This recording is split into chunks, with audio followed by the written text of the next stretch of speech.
Ma'am, నానమ్మకి నేను ఎన్నోసార్లు phone చేశాను. నానమ్మ ఫోన్ కలవట్లేదు. అలాంటిది ఈ ఫణి నానమ్మకి ఎప్పుడు ఫోన్ చేశాడు? ఎప్పుడు మాట్లాడాడు? నానమ్మ వాయిస్ మెసేజ్ ఎలా పెట్టిందో నాకేం అర్థం కావడం లేదు. నాకెందుకో ఈ ఇన్వెస్టర్స్ ఇదంతా ఏదో అనుమానంగా ఉందండి.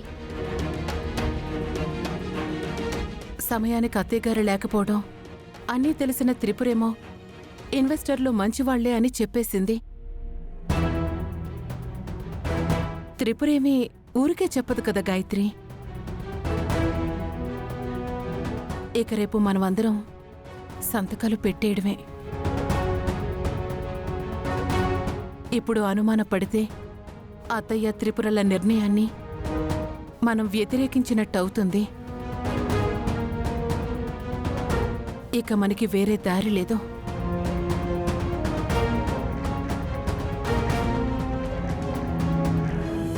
సత్య, ఏయ్, నీకెన్నిసార్లు చెప్పాలి? ఏదో నీ అత్తగారింటికి వచ్చినట్టు దర్జాగా నా రూంలోకి వస్తున్నావు. ఇలా ఎప్పుడు పడితే అప్పుడు నా రూంలోకి రావద్దు. ఎవరన్నా చూస్తే కొంప కొల్లేరవుతుందని చెప్పినా నీకు అర్థం కావట్లేదా?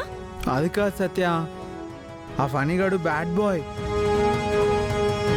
నువ్వేమో వాడికి చాలా సపోర్ట్ చేస్తున్నావు. దానివల్ల ఈ ఇంట్లో వాళ్ళు లాస్ అవడమే కాదు, ఏదో ఒక రోజున నువ్వు కూడా చిక్కుల్లో పడతావు.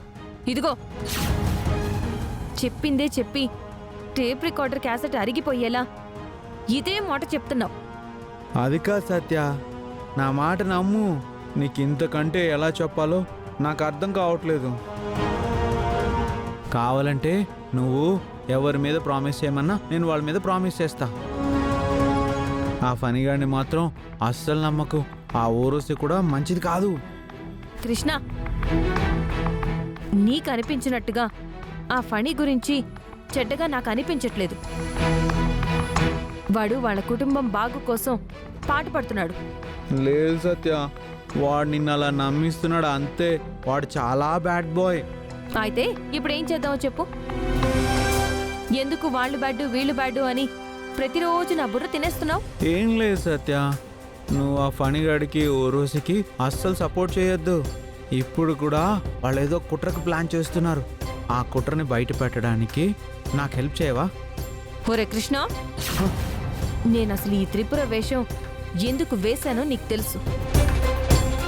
ఇంకో 2 రోజులు ఆగితే నాకు రావాల్సిన డబ్బులు వచ్చేస్తాయి. ఇకప్పుడు ఈ ఇంటి వంక కాదు, ఈ సిటీ వంక కూడా చూడ్ను.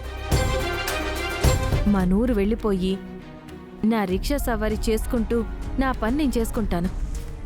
దయచేసి ఈ 2 రోజులు మాత్రం నా బుర్ర అది తినకు. కాదు సత్య, రేయ్, ఆ ఫణిగాడు నీకు మళ్ళీ చెప్పలేనురా, నాకంత ఓపిక కూడా లేదు. నన్ను ఇలా వదిలేరా, ఇక్కడి నుంచి వెళ్ళు ప్లీజ్. అది కాదు సత్య, ఆ ఫణిగాడు మళ్ళీ ఇన్వెస్టర్స్ అని ఏదేదో చెప్తూ కొత్త కుట్రకు ప్లాన్ చేస్తున్నాడు. ఒరే కృష్ణ, అదంతా వాళ్ళ కుటుంబం కోసం, వాళ్ళ బిజినెస్ కోసం తను కష్టపడుతున్నాడంట. అయినా ఇవన్నీ మనకెందుకురా? నీకొక్కసారి చెప్తే అర్థం కాదు. ముందు ఇక్కడి నుంచి వెళ్ళు. అది కాదు సత్య, నా మాట వెళ్ళు, ఓ, ముందు ఇక్కడి నుంచి వెళ్ళు. నా బుర్ర తినకు. నా డబ్బులు వచ్చేంత వరకు నేను చేయాల్సింది చేస్తాను. పో అది పో ఫస్ట్.